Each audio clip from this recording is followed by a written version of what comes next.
ओम अक्षस्रगपरशुंगदेशुकुलशं पद्मं धनुष्कुण्डिकां दण्डं शक्तिमशं च चर्मजलजं घण्टां सुराभाजनं शूलं पाशसुदर्शने च ददति हस्तैः प्रसन्नाननां सेवे सैरिव मर्दनीमिः महां लक्ष्मीं सरोजस्थिताम्। नमस्कार, स्वागत है आपका आचार्य वाणी में। मैं आचार्य डॉक्टर विक्रमादित्य आपके साथ हूँ और आज का विषय हमारा जो है वो है मिथुन राशि वालों के लिए ग्रह नक्षत्रों का योग। 30 तारीख बुधवार और त्रयोदशी तिथि है और धनतेरस का सुंदर योग बन गया है।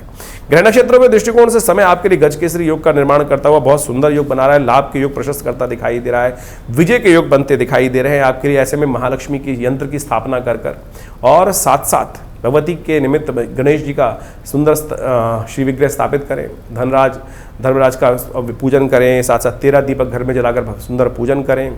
और पूरे विधान को हम अभी लास्ट में बताने वाले हैं आपके लिए, लेकिन विशेष तौर पर श्रीयंत्र और दक्षिणावर्ती शंख को स्थापित करना चाहिए इस दिन और उनका पूजन कर भगवान की कृपा प्राप्त करने का अवसर बनाएं। इस दिन स्वास्थ्य की रक्षा के लिए शास्त्र में वर्णित है कि आपको धन्वंतरी भगवान का पूजन करना चाहिए। साक्षात विष्णु स्वरूप भगवान का पूजन कर उनका चरणामृत यदि ग्रहण कर लें तो कहा जाता है कि आरोग्यता प्राप्ति के योग बन जाते हैं, सुंदर योग बन जाते हैं। 31 तारीख बृहस्पतिवार का अवसर, छोटी दिवाली का सुंदर योग है और इस दिन हनुमान जयंती और साथ साथ नरक चतुर्दशी का भी योग बन रहा है। कहा जाता है कि इस दिन भगवान विष्णु की उपासना कर उनका पूजन कर शालिग्राम जी का चरणामृत ग्रहण करने से व्यक्ति नरक को नहीं देखता है, सारे जो पाप हैं वो क्षय हो जाते हैं, पुण्य की प्राप्ति के योग बन जाते हैं। ये दिवाली का महापर्व वास्तविक तौर पर आप सबके लिए एक रिजनोवेशन का समय है, कायाकल्प करने का समय है। जो हुआ रात गई बात गई, भूल जाइए जो स्थिति हुई और उन सब से निवृत्त करके सुंदर रास्ता कैसे बना सकते हैं, ये शास्त्र में अनेक उपाय बताए गए हैं, वो समस्त हम आपके समक्ष रख रहे हैं। तुला राशि में चंद्रमा प्रवेश कर रहे हैं और ये आपके पराक्रम का उदय करेंगे, विजय के रास्ते बनाएंगे और समझे ऐसा योग बनेगा कि जैसा चाहोगे वैसा हो जाएगा। कोई आपके कामों में टांग अड़ाने का प्रयास करेगा तो वो खुद ही फंस जाएगा, लेकिन आप अपने आप ही टांग अड़ाएंगे, क्योंकि ग्रह ऐसे दिखा रहे हैं कि आप खुद ही हिम्मत हार रहे हैं, खुद ही आप अपने बने बनाए काम पे लात मार रहे हैं, तो फिर नुकसान किसका होगा। ग्रह तो अच्छे हैं, पॉजिटिव हैं। दिवाली कैसे मनाएं ये भी हम आपको बताने जा रहे हैं, दिवाली कब है ये भी हम आपको बताने जा रहे हैं। समझ लीजिए, दिवाली के संबंध में भ्रांति हो तो बहुत सारे लोगों ने भ्रांति उत्पन्न का प्रयास किया, हम आपको बता रहे हैं हर चीज़ का निवारण। ग्रह नक्षत्रों के दृष्टिकोण से चतुर्दशी तिथि उदया तिथि के रूप में विद्यमान है और ग्रह नक्षत्रों का परिवर्तन होकर आपके लिए धर्म भाव का उदय होने का योग बनेगा। चंद्रमा परिवर्तन करके करीब 11:15 बजे के आसपास तुला राशि में प्रवेश करेंगे और यह आपके लिए सुंदर रहेगा, धर्म का उदय करने का योग बनेगा। धर्म में आस्था जाएगी। हनुमान जयंती भी है इस दिन और बृहस्पति वीरवार के दिन हनुमान जयंती का सुंदर योग बन रहा है। साथ साथ नरका चतुर्दशी का भी सुंदर योग बन रहा है और इस दिन विशेष तौर पर एक प्रयोग अवश्य करना चाहिए। इस दिन सुबह सूर्योदय से पहले स्नान करना चाहिए और एक अपामार्ग का पेड़ का पत्ता, छोटी सी बूटी होती है जिसको चिड़चिटा बोला जाता है, उसको रात को ही उखाड़ के रख लेना चाहिए और अपने सिर से वार कर स्नान इत्यादि करने के उपरांत उपटन लगाकर तिल का तेल से स्नान करना चाहिए। यम के निमित्त जो विशेष तौर पर 14 मंत्रों के द्वारा तर्पण करने का विधि है वो अवश्य करना चाहिए स्नान के उपरांत। और उसके बाद यम के पुत्रों के निमित्त 2 दीपक घर के बाहर जलाने चाहिए और उसके बाद यम का पूजन करने के बाद फिर भगवान हनुमान जी की उपासना करनी चाहिए और साथ साथ भगवान विष्णु की उपासना करनी चाहिए। ये सब शास्त्र में वर्णित उपाय हैं और दीपावली के संबंध में भी बता देते हैं। वैसे तो हम दीपावली के संबंध में बहुत सारी भ्रांति इस समय में उत्पन्न हो रही है कि दिवाली कब मनाई जाए। दीपावली का सुंदर पर्व 1 तारीख का रहेगा। दीपावली का सुंदर पर्व 1 तारीख का शास्त्र के दृष्टिकोण से रहना चाहिए। दीपावली के संबंध में आजकल बहुत सारे वीडियोस में लोगों ने कुछ भ्रांति उत्पन्न करने का प्रयास किया है। कहा गया है कि दीपावली जो है वो रात्रि में अमावस्या होनी चाहिए तब दीपावली मनाई जाती है। और इस बार हो क्या रहा है, ग्रह नक्षत्रों के दृष्टिकोण से हमें समझना चाहिए कि जो ग्रह नक्षत्रों का योग जो है, अमावस्या जो है वो विशेष तौर पर 1 तारीख की हम गणना करें तो शाम को करीब 6:15 बजे के आसपास तक है और दिल्ली में हम सूर्यास्त की बात कर रहे हैं तो करीब सूर्यास्त जो हो रहे हैं 5:30 बजे के आसपास हो रहे हैं। तो ऐसे में प्रदोष काल में सुंदर शास्त्र कहता है कि प्रदोष काल में यदि अमावस्या मिल जाए तो वही श्रेष्ठ काल है भगवती महालक्ष्मी का पूजन करने के लिए। जो लोग भ्रांति उत्पन्न करने का प्रयास करें, रात्रि में प्रदोष काल रात्रि ही का ही प्रथम पहर मान लिया जाता है, तो उसमें यदि रात्रि में अमावस्या मिल रही है, उदय तिथि अमावस्या मिल रही है, तो औचित्य ही नहीं है कि आप 31 तारीख को दीपावली मनाएं। ऐसा कोई शास्त्र में वर्णन नहीं है। कुछ लोग भ्रांति उत्पन्न करने का प्रयास कर रहे हैं और वो कह रहे हैं प्रदोष काल में उस दिन पहले ही मिल जाएगा। उदय तिथि मिल रही है और प्रदोष काल में जा रही है 1 तारीख को अमावस्या, तो फिर किस बात का? स्वाति नक्षत्र भी जो विद्यमान है वो रात्रि में मिल रहा है, तो फिर क्यों विशेष तौर पर हम भ्रांति में फंसे? कुछ लोग तथाकथित तौर पर ज्योतिष को गलत रूप से उपस्थित करने का प्रयास कर रहे हैं। शास्त्र में वर्णित है प्रदोष काल में जिस दिन अमावस्या शुद्ध रूप से विद्यमान है और धर्म सिंधु, निर्णय सिंधु इत्यादि में इस बात को प्रतिपादित किया गया है, तो आप इस बात का ध्यान रखते हुए कार्य करें। कुछ लोग जबरदस्ती धर्म के प्रति भ्रम उत्पन्न करने का प्रयास करते हैं। 1 तारीख को ही दीपावली का सुंदर पर्व रहेगा, उसको इसी प्रकार से मनाने का प्रयास करेंगे तो बहुत सुंदर रहेगा। महालक्ष्मी की सुंदर पूजन 1 तारीख को ही रहेगा। तो अभी आपने दिन पर दिन किस प्रकार के ग्रह योग बनेंगे उसको समझा। अब ये समझ लीजिए कार्तिक का महीना यह बड़ा अद्भुत महीना है। कार्तिक के महीने में कहा जाता है भगवान विष्णु के निमित्त जो अनेक आराधनाएं की जाती हैं वो समस्त प्रकार के कार्तिक महात्म्य में बताया गया है, समस्त प्रकार के मनोरथों को सिद्ध करती हैं। कार्तिक का महीना उत्सवों का महीना है और देवउठनी एकादशी भी इसी महीने में आती है।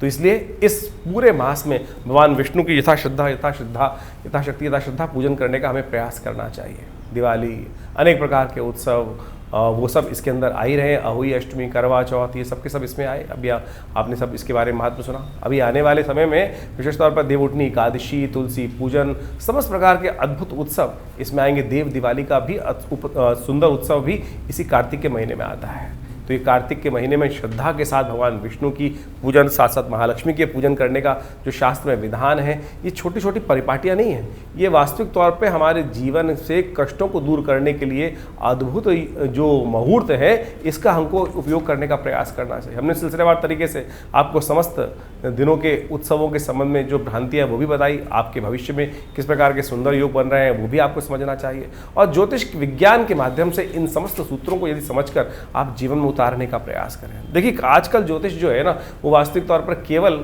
शुष्क ज्योतिष लोगों को करने का प्रयास किया जा रहा है, आध्यात्म के साथ जोड़ा ही नहीं जा रहा है। वैदिक ज्योतिष, आपने कॉन्सेप्ट सुना होगा वैदिक ज्योतिष का। वैदिक ज्योतिष को वास्तविक तौर पर पुरानी कथाओं के माध्यम से ही समझाया गया है और हर चीज को, हर सूत्र को हमारी भारतीय संस्कृति में कथा के साथ जोड़ दिया गया है। उस कथा का आदि भौतिक, आदि दैविक अर्थ भी होता है। यदि उन अर्थों को समझकर आप उन सूत्रों को समझ लें कि किस प्रकार से हमें कौन कौन से उपाय कर लेने चाहिए जो हमारे जीवन में कष्टों का निवारण करें, वही इस ज्योतिष का उद्देश्य है। और उन समस्त सिद्धांतों को ही हम इस कार्यक्रम के माध्यम से आपके समक्ष रखने का प्रयास करते हैं।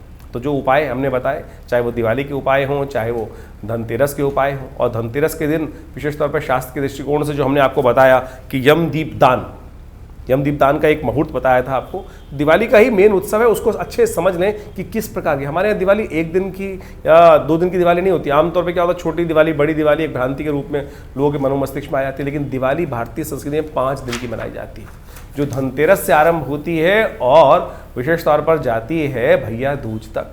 ये दिवाली का महापर्व है और दिवाली का महापर्व जो है मृत्यु के देवता से आरंभ होकर मृत्यु के देवता पे ही समाप्त होता है। धनतेरस के दिन यमदीपदान, यम पूजन करने का नियम बताया जाता है और अंतिम में यम द्वितीया के साथ ये मुहूर्त आरंभ होता है। यानी भारतीय संस्कृति में इस बात को समझें कि किसी भी चीज़ का भय नहीं है। यानी यम का मतलब मृत्यु के देवता, उनके भी पूजन करने का शास्त्र में नियम बताया गया है। और यदि आप यमदीप दान कर लें, कहा जाता है कि 1 वर्ष तक, यानी इस यमदीप दान से अगले यमदीप दान तक, यानी कार्तिक मास के जो कृष्ण पक्ष की त्रयोदशी से लेकर अगले वर्ष की त्रयोदशी, कृष्ण पक्ष की जो कार्तिक की त्रयोदशी तक अपमृत्यु होने के योग नहीं बनेंगे, केवल 1 दीपदान यदि कर लिया जाए। सूत्र भी समझ लीजिए किस प्रकार से शास्त्र के अनुसार से उसको बताया गया है। शास्त्र के 29 तारीख को ये योग हमने जो बताया आपको, उस दिन यम दीपदान का सुंदर मुहूर्त बन रहा है और विशेष तौर पर 29 तारीख से ये आरंभ हो जाएगा, क्योंकि शाम के समय प्रदोष काल में उस दिन त्रयोदशी आ जाएगी, तो उस दिन से ये योग बन के आरंभ हो जाएगा। उस दिन से यदि आप इन उपायों को कर लें तो शास्त्र के दृष्टिकोण समझिएगा अद्भुत रूप से योग बन जाएगा। इस बार दीपावली का जो उत्सव है 29 तारीख से आरंभ हो रहा है। यम दीप दान से उसको करने का प्रयास करना चाहिए। उस दिन 29 तारीख की शाम के समय एक सूत्र समझ लें, एक अद्भुत रूप से क्या शास्त्र बताया गया है कि उस दिन एक दीपक, चौमुखा दीपक लेकर अपने घर के दक्षिण दिशा में उसको प्रज्वलित करना चाहिए यम के नाम पर, और विशेष तौर पर इसको जल प्रज्वलित करने के लिए यमदीप दान करने की जो व्यवस्था की जाती है, कहा जाता है कि इस दीप को यदि एक दिन उस दिन जला दिया जाए, अन्न की ढेरी बनाकर एक आटे का चौमुआ दीपक लेकर वहाँ पे यमाय नमः इस प्रकार के मंत्र का उच्चारण करते हुए यदि उस दीप को जला दें और उससे पहले उस दीप की आरती अपने पूर्वजों के निमित्त दक्षिण दिशा में दिखाकर अपने पितरों को दिखा दें, तो ये केवल एक दीप दान आपको 1 वर्ष तक किसी भी प्रकार की अपमृत्यु से, यानी अपमान के होने के योग, आपके नाम को खराब होने के योग, कैसे भी कष्ट हो उनसे रक्षा करने का ये अद्भुत रूप से उपाय शास्त्र में बताया जाता है। तो ये अवश्य कर लेना चाहिए शास्त्रीय दृष्टिकोण से। और इसके बाद अगले दिन धन्वंतरी भगवान का सुंदर पूजन रहेगा, जो 30 तारीख को रहेगा बुधवार के दिन। जिस प्रकार से हमने आपको बताया भगवान धन्वंतरी कौन? आमतौर पे लोग इस उत्सव को कटोरी लाने का या बर्तन लाने का उत्सव मना लिया है। धन्वंतरी वास्तविक तौर पे अमृत कलश लेकर जो उपस्थित हुए उस सागर मंथन से वो देवता माने जाते हैं। धन्वंतरी आयुर के देवता है, अमृत को प्राप्त कराने वाले देवता है, उनका पूजन करने का शास्त्र में विधान है। और वास्तविक तौर पर यदि उनका पूजन रूप से किया जाता है, नहीं तो आज की तारीख में, पुराने ज़माने में धन का जो वास होता था वो बर्तनों में होता था, क्योंकि वो वास जो बर्तनों में होता है वो विशेष तौर पर या तो हमारे चांदी के बर्तन होते थे या विभिन्न समृद्धि के बर्तन होते थे। आज की तारीख में तो लोहे के बर्तन हैं। यदि उनको घर ला रहे हैं तो शनि को घर लाने का प्रयास कर रहे हैं। तो इसलिए इसको बर्तनों का उत्सव ना बनाएं, सुंदर रूप से शास्त्र के विधान के अनुसार से सुंदर उनका पूजन करके आरंभ करने का प्रयास करें तो बड़ा सुंदर रहेगा। उस दिन जो 30 तारीख को योग बन रहे हैं, त्रयोदशी उदया तिथि के रूप में विद्यमान रहेगी, सुंदर पूजन उनका करने का प्रयास करें तो अद्भुत रूप से आपके कल्याण के योग बनेंगे। भगवान धन्वंतरी का सुंदर पूजन करें। भगवान विष्णु के स्वरूप में उनका पूजन किया जाता है शास्त्र के दृष्टिकोण से, और वो आयुष को प्रदान करने वाला माना जाता है। 31 तारीख को छोटी दिवाली का भी पर्व है, जिसको कहा जाता है हनुमान जयंती। नरक चतुर्दशी का सुंदर योग पड़ रहा है। कहा जाता है इस दिन सुबह सुबह जब सूर्य उदय से पहले स्नान कर लेना चाहिए और अपने पूरे शरीर पर तेल का मर्दन करना चाहिए।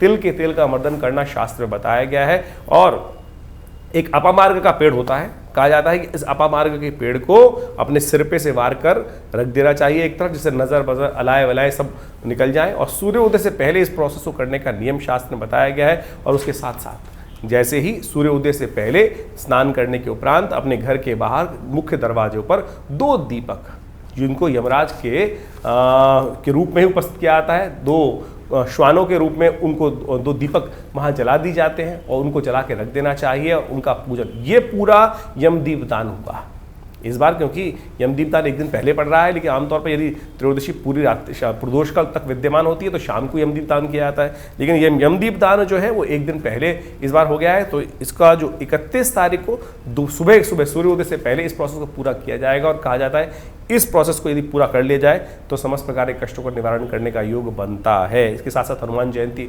मध्य पर्व में आएगी। दोपहर के समय सुंदर रूप से हनुमान जी का सुंदर चूरमा बनाकर घर में भोग लगाएं उसके बाद, और उनका पूजन करें बड़े आनंद के साथ। और साथ साथ नरक का भी संहार भगवान कृष्ण ने इसी दिन किया था। तो उनके निमित्त विशेष तौर पर सुंदर पूजन करने का, शाम को शालिग्राम भगवान का पूजन करते हुए कार्य किया जाना चाहिए। और इस दिन अभ्यंगम का भी शास्त्र रूप 14 भी कहा जाता है।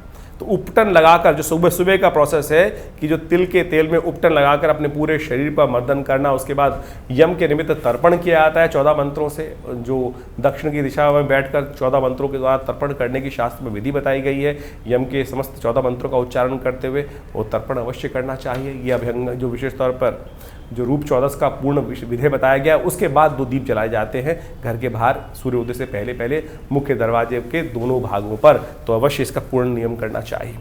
और 1 तारीख को दिवाली का सुंदर पर्व रहेगा। ये दिवाली का पर्व बड़ा आनंददायक पर्व है, लेकिन कुछ लोगों ने भ्रांति उत्पन्न करने का प्रयास कर दिया है कि दिवाली कब मने, 31 तारीख को। क्या कारण क्या है कि लोगों को अज्ञान तो है नहीं। अब जो रात्रि के समय अमावस्या का प्रयोग करते हुए लोगों ने बहुत सारी भ्रांति उत्पन्न करने का प्रयास किया। देखिए 1 तारीख को सूर्योदय के साथ साथ प्रदोष तक, यानी करीब करीब शाम को 6:15 बजे तक आपको अमावस्या मिल रही है। और प्रदोष काल प्रशस्त है। यदि प्रदोष काल के अंदर सुंदर योग बने तो उस दिन कोई दिक्कत नहीं है, उसका पूजन कर लेना चाहिए। तो शाम के समय यदि प्रदोष काल में जो अमावस्या आपको मिल रही है तो उसमें उसका पूजन किया जाए। 31 तारीख का दिवाली का कोई औचित्य बनता ही नहीं है, क्योंकि उस दिन दोपहर के बाद करीब करीब 3 बजे के आसपास अमावस्या आई और लोगों ने कई भ्रांति उत्पन्न करने का प्रयास कर दिया। स्वाति नक्षत्र भी आपको 1 तारीख को ही मिल रहा है और साथ साथ शाम के प्रदोष काल तक तो प्रदोष काल में ही महालक्ष्मी का पूजन करना सबसे श्रेष्ठ माना जाता है। प्रदोष काल में अमावस्या है आपके पास, उदय तिथि शुद्ध रूप से विद्यमान है, तो कोई भ्रांति उत्पन्न करने की जरूरत नहीं है। सीधा सीधा सूत्र है कि प्रदोष काल के अंदर जिस सुंदर रूप से उदय तिथि के रूप में अमावस्या विद्यमान है तो उसी दिन दिवाली का सुंदर पर्व रहेगा। इसमें कोई भ्रांति उत्पन्न करने की कतई जरूरत नहीं है, शास्त्र विधि के अनुसार से बड़ा श्रेष्ठ कहा गया है। इसके अगले दिन गोवर्धन का पूजन रहेगा। 2 तारीख को गोवर्धन भगवान विष्णु के निमित्त अन्नकूट का पूजन किया जाता है और प्रदोष काल में भगवान विष्णु का सुंदर पूजन करते हुए भगवान का सुंदर स्तवन करें, भगवान कृष्ण का अन्नकूट इत्यादि का प्रसाद सुंदर रूप से बनाया जाता है। तो वो भी कार्यक्रम जो रहता है वो भी बड़ा अद्भुत रूप से शास्त्र के अंदर वर्णित है और ये सारे के सारे कर्म अवश्य करने का प्रयास करना चाहिए। एक बात और, ये गोवर्धन का जो दिन माना जाता है जिसके अंदर प्रतिपदा के दिन ये योग बनाया जाता है, कार्तिक मास के शुक्ल पक्ष की प्रतिपदा के दिन, ये वो मुहूर्त है कि जिस दिन जैसा करोगे पूरे आने वाले 365 दिन तक वैसा आपके साथ होगा। और आप समझें कि आमतौर पे क्या होता है, लोग देर तक जागरण करते हैं, उसके बाद सुबह देर में उठते हैं तो पूरा साल ही आलस में रहता है। तो इस दिन कम से कम सुबह जल्दी उठकर भगवान का सुंदर स्तवन करें, भगवान कृष्ण का स्मरण करें, समस्त प्रकार से कष्टों को दूर करने के लिए अन्नकूट इत्यादि का पूजन करें, भगवान पर विश्वास रखते हुए कार्य करें और गोवत्स गाय का पूजन करें। गो क्रीड़ा का भी शास्त्र में विधान बताया जाता है, भगवती का पूजन करने का शास्त्र में विधान बनाया जाता है। तो इन सब चीज़ों को करके सुंदर रूप से समय निकालने का प्रयास करेंगे तो बड़ा अच्छा रहेगा। आनंद भाव से रहें, गुस्से में ना रहें, आलस में ना रहें, क्योंकि ये जैसा हमने कहा 365 दिन तक वैसा ही होने के आपके साथ योग बनेंगे। आमतौर पे नए साल के दिन लोगों ने कह देते हैं रेजोल्यूशन पास कर लो, आज जो करोगे वैसा पूरे साल बनेगा। वो 1 जनवरी का नहीं है भाई, मुहूर्त वो विशेष तौर पर कार्तिक के शुक्ल पक्ष की प्रतिपदा के दिन का मुहूर्त है। तो इस दिन यानी गोवर्धन वाले दिन इस बार 2 नवंबर को योग पड़ रहा है, तो आनंद के साथ उस पर्व को मनाने का प्रयास करें। और साथ साथ इसके बाद दीपावली का अंतिम पर्व जो होता है वो होता है यम द्वितीया, भाई दूज का पर्व। कहा जाता है कि यमुना जी भगवती जो यमराज जी की बहन है और इस दिन यमुना जी ने बड़े सत्कार के साथ यमराज जी को बुलाया था और कहा था कि कभी आप हमारे घर नहीं आते हैं। तो उस दिन यमराज जी ने कहा कि मैं अवश्य आऊँगा। और कहा जाता है शास्त्र के दृष्टिकोण से उस दिन अपने घर में भोजन नहीं करना चाहिए, बहन के घर जाकर ही भोजन करने का नियम है और बहन भाई की दीर्घायु के लिए उसको तिलक करती हैं।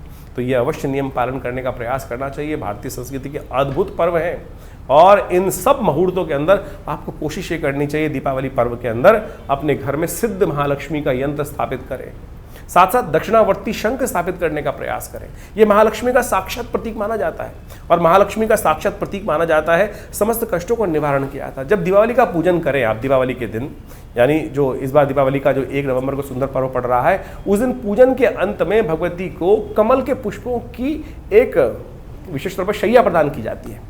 और पूजन के अंत में यदि कमल के पुष्प नहीं मिल रहे हैं तो मखानों को ले सकते हैं आप, और मखानों को लेकर सुंदर तो एक प्लेट में रखकर उनके समक्ष उपस्थित करने का प्रयास करें।